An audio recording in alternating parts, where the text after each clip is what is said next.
Welcome back at the half on the PAC Sports Network. I'm Randy Gore, joined by Jeff Santarsiero. Hi, Randy. How are you, Coach? Good. Always a pleasure to see you. Great start to the season for you. You captured your 292nd career win at Geneva as the head coach here, making you the school's all-time winningest coach in program history. What does it mean to you to reach that milestone? Well, I mean, it's a great individual accomplishment, obviously, but there's a lot of people involved behind that. First of all, my family, for sure. I mean, they've been through, 36 years of, playing basketball and coaching and doing those types of things, and very supportive wife, very supportive kid. So it's a award for them as well for letting me do what I love to do and being away so much from the family. And obviously the players in the past and the coaches I've had here at Geneva have been just wonderful people to work with and coach and mentor, and so it's kind of like a team thing. I don't get into that stuff too much. I'm not that kind of guy, but it's great for the school and great for the program. And when you think about the history of this Geneva program, this year in particular, the 125th anniversary, the birthplace of college basketball at Geneva, to achieve that milestone this year, does that make it a little extra special? Yeah, I mean, we always talk about the history of the college. I mean the basketball and what it means to the history of the game and the college, obviously. We talk about tradition, we talk about history, the legacy that has been set up before us. So to do it that year and the 125th is really special. And I'll ask you a difficult question here. Are there any victories over the years that kind of stick out? I won't ask you for one, but maybe there's a group of wins that kind of stick out in your memory as being favorites for you? Boy, I mean, I like I said, I'm with the mentality. I go on to the next game, So we've had great victories. I mean, in my early years, we had victories over our foes, against when we were in the NAIA with Malone and Walsh and those people, and St. Vincent and beating them up there one year, and those have all been good, and special. We've had an NCCA national championship team here, so beating a Division I school, so that's got to be special, But I guess you can always say that all wins are special because you're not losing, So, but we've had some great wins, and again, in 35 years of coaching, and then 21 as the head coach here, there's a lot of wins, but to name a few, those would probably be the ones that I would remember the most. Our coverage today on the PAC Sports Network this week marks the first week of PAC play for Geneva. Your thoughts on the early going for your team so far? Well, I mean, I like where we're at. I mean, I think that we could be playing a little bit better. We need to shoot the ball better, and that will come. But I like the makeup of this group. Where a lot of veterans are involved in the 8 or 9 man rotation that we have. The new guys are starting to come along. Most are freshmen or first year players, so you have those growing pains a little bit. So, but they're working hard. It's a close bunch of kids, and they've really taken a liking to each other and are supportive, and that's important for us to be successful in what I feel is a very, very difficult packed league this year. I think everybody's up, and that's going to make for great basketball. I'll ask you about some individuals, but first I'll start with a guy you lost, Chase Vaudrin, right. Terrific point guard, tied for the league lead last year in assists. How do you make up for his production? Well, it's tough to make up for Chase. Chase was, a lot of stuff was beyond the court too. He's a great leader.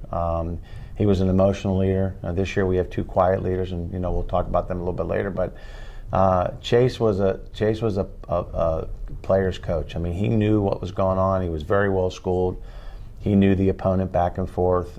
So it was good to have him as a captain and being able to instruct the younger guys, and the guys that are playing this year have benefited from Chase being a great senior leader. Now, he didn't have the year that he wanted to have, obviously, and he had some health issues and some his body was getting old. I told him he's the oldest 22-year-old I've ever seen in my life, but great kid, and he's now graduated, and he's getting his master's degree, and he's coaching basketball, which doesn't surprise me at all.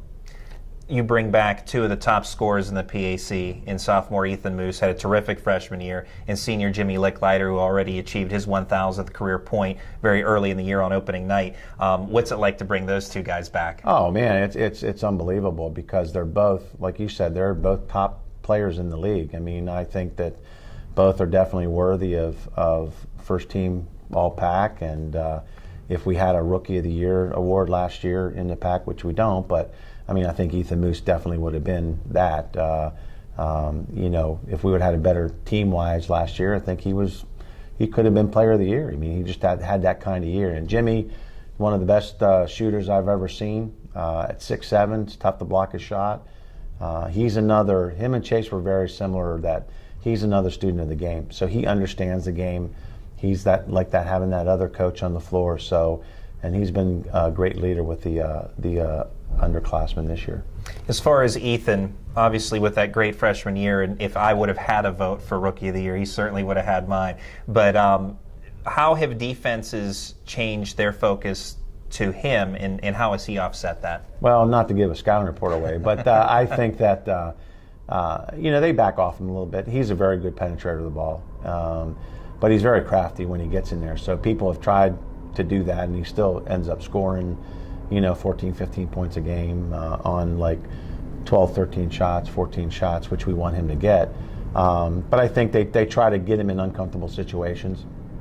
So if he catches the ball at the three, I think everybody in the PAC, including the benches, would back off about 10 feet and make him shoot that three. So, but it's something he's working on. So if he gets that in his repertoire, I think he's going to be very, very difficult to stop. And aside from Licklider and Moose, you have a bunch of significant returnees. Tell us about some of those guys. Yeah, I mean, Danny Torek's back. I mean, he was killing the Pac in the three-point area before he got hurt. He was leading the Pac in three-point percentage. He was shooting like 53% from the three. He had an unfortunate injury, so he missed the last half of the year. David Oliver has gotten minutes last year, and he's our starting point guard. He's gotten better. Noah Damaso, Matt Dragon, and then Nick Russin, who didn't get a lot of time last year. He was just learning the game. He came from a school that didn't necessarily give their bigs the ball, but he was very active on the boards and got his points that way. But he's really, really improved and has had some significant games so far. So we're looking for great things from Nick, and then the underclassmen, the freshmen, are starting to get it, and we'll see how it goes. It's a long year. Transfer Eric McGee already seeing significant playing time.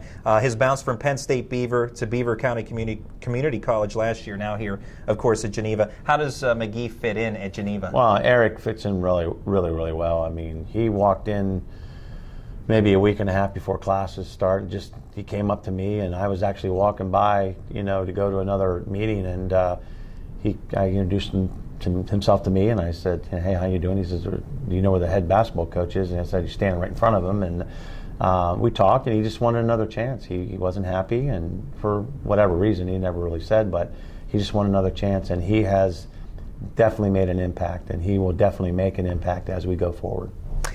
Your recruiting class includes 7 freshmen this year. One name that leaps off the page to me is R.J. Bell from Canaan McMillan. I'm a Washington County Sure, guy, absolutely. so that's one that I've read quite a bit about. How excited are you about this freshman class? Oh, the freshman class, I mean, they're going to be good down the way. I mean, I tell you what, we're really excited about that. We didn't set out to get 7 freshmen. We only set out to get like 4, and but RJ, you mentioned, he's a tremendous shooter. He gets his feet set. Randy, there's no better shooter in the league. I mean, he just is nonstop, and he's a coach's kid, so you already have an advantage there. And I've known Rick for years and years and years.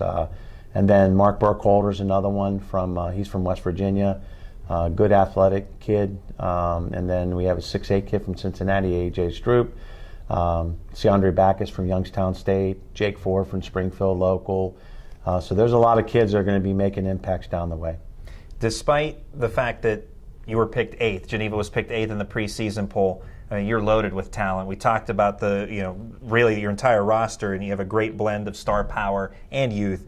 Do you feel like this team can surprise in the PAC this year? Yeah, I mean, I think so. Like I said, the PAC's up. I mean, we've seen some teams play already. Obviously, everything's up on the video editor and Synergy, and so we're able to see more and more games, and the competition's up. I mean, Picked eighth, it didn't surprise me. And again, polls are polls, So, but I think we can make an impact. How far this team will go will depend on, one, our defensive presence. I think that needs to improve, and it has. How we shoot the ball, which we need to do a better job, and then the longevity of the season. I mean, let's keeping people healthy. And I think that we could surprise a bunch of people, and I'm looking forward to the test. That's head coach Jeff Santarsiero, the Geneva Golden Tornadoes coach. Always pleasure. a pleasure. Yep, Thank absolutely. you so much. We'll have more coming up in a moment on the PAC Sports Network.